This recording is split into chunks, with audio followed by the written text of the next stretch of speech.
ഭംഗിയുണ്ട്. പക്ഷേ ചന്ദ്രൻ എവിടെ? ചന്ദ്രനകത്തില്ല. അതൊക്കെ പോയി. അത് കാണാൻ പറ്റുന്നത് ഇച്ചിരിയല്ലേ ഉള്ളൂ. അതിൽ ഉണ്ടത് ഇച്ചിരിയല്ലേ ഉള്ളൂ. അപ്പൊ അതിനെല്ലാം അഞ്ചു വെക്കാൻ പറ്റുള്ളൂ. ഉള്ള മലയും കാടും നമ്മള് ഭൂമിയിലെ അല്ല താമസിക്കുന്നത്, അതുകൊണ്ടാണ് ഭൂമിന്റെ മാത്രം കൊടുത്തേക്കണത്. അതാ ഭൂമി. അതിലൊന്ന് ചന്ദ്രനത് കാണാൻ പറ്റുന്നില്ല. അവിടെ ഉണ്ട് നരകം. നരകം ഉണ്ടാക്കി തരുമ്പോഴത് നരകമൊന്നും ഇതിനകത്തില്ല. എല്ലാം വരച്ച് വെക്കാൻ പറ്റുമോ?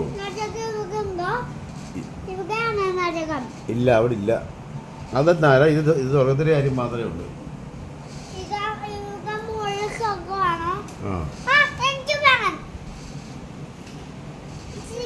ഇതൊക്കെയാണ് മുന്നേ ഇഷ്ടം.